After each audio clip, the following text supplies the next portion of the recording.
হয়, আকৰ্ষণীয় পৰিৱেশৰ মাজত আচলতে জুবিন গাৰ্গ সমন্বয় ক্ষেত্ৰ পোৰাবাংলা আৰু ইয়াত দেখা গৈছে যে পুৱাৰে পৰা শিশুসকলৰ বিভিন্ন কাৰ্যসূচীয়ে মুখৰিত হৈ পৰিছে এই বৃহত্তৰ জুবিন গাৰ্গ সমন্বয় ক্ষেত্ৰ। আমি পোনপটীয়াকৈ পুৱাৰে পৰা নিউজ লাইভৰ দৰ্শকক সেই দৃশ্যাংশসমূহ দেখুৱাই আছোঁ। এই মুহূৰ্তত আমি দেখা পাইছোঁ যে অসমৰ বিভিন্ন প্ৰান্তৰ আমি ইতিমধ্যে উল্লেখ কৰিছোঁ যে অসমৰ 23খন জিলাৰ 7,000 মইনাই এই অনুষ্ঠানস্থলীত অংশগ্ৰহণ কৰিছে আৰু পুৱাৰে পৰা বিভিন্ন কাৰ্যসূচী প্ৰতিনিধি শিবিৰ মুকলি, স্বাস্থ্য শিবিৰ মুকলি বা বিভিন্ন কাৰ্যসূচী তেওঁলোকে অংশগ্ৰহণ কৰিছে আৰু মূল কাৰ্যসূচীসমূহ 27, 28 আৰু 29 তাৰিখে অনুষ্ঠিত হ'ব।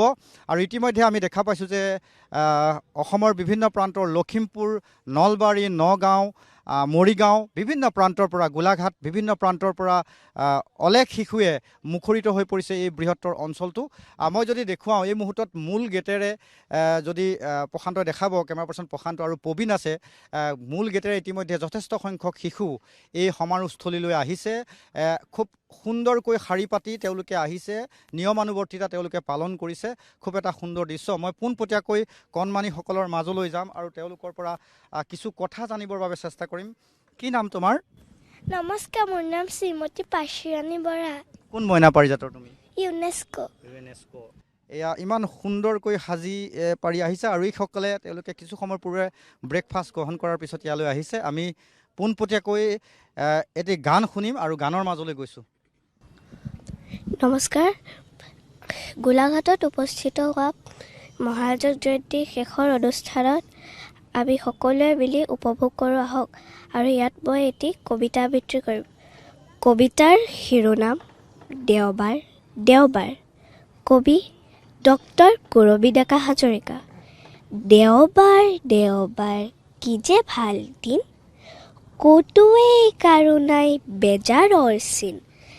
লাহে ধীৰে শুই উঠা লৰালৰি নাই, উঠিয়েই খেলিলেও নবকে যে মাই। ফুটবল, মাৰ্বল আৰু ক্ৰিকেট খেলি খেলি ধূলি লাগি হ'লে লেট পেট। ধন্যবাদ জনাইছোঁ। আৰু আমি তেওঁলোকে সমবেত সংগীত অনুশীলন কৰিছে তাৰ মাজলৈ গৈছোঁ।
পোহৰৰ যাত্ৰা মইনা পাৰিজাত। এয়া নুমলীগড় আঞ্চলিক মইনা পাৰিজাত, গোলাঘাট জিলাৰ মইনা পাৰিজাত আৰু লখিমপুৰৰ পৰা এইসকল আহিছে। লখিমপুৰৰ মইনা পাৰিজাতৰ এইসকল কণমানি, এইসকল মইনাই তেওঁলোকে এই সমবেত সংগীতৰ কিছু ভাগ তেওঁলোকে পৰিৱেশন কৰিলে আৰু আমি তেওঁলোকৰ মনৰ কথা জানিবৰ কাৰণে তেওঁলোকৰ কাষলৈও যাম। ক'ৰ পৰা আহিছা? নমস্কাৰ, আমি উত্তৰ লখিমপুৰ জিলা মইনা পাৰিজাতৰ পৰা আহিছোঁ। উত্তৰ লখিমপুৰ। তোমালোক? আমি উত্তৰ লখিমপুৰ জিলা কি কি অনুষ্ঠানত অংশ লোৱা হ'ব? ইয়াত চিত্ৰাংকন, দৌৰ, খেলা ধূলা, সাহিত্য এনেধৰণৰ বহু ক্ষেত্ৰত আমি অংশগ্ৰহণ কৰিম। বিভিন্ন চিত্ৰাংকন, দৌৰ বা বিভিন্ন প্ৰতিযোগিতাত তেওঁলোকে অংশ ল'ব। আৰু যদি অকণমান আমি গান শুনো, গান অকণমান যদি শুনো। আবি কদ কদিৰ দল, একেলগ হওঁ আমি মইনা মেলত, একেলগ হওঁ আমি মইনা মেলত।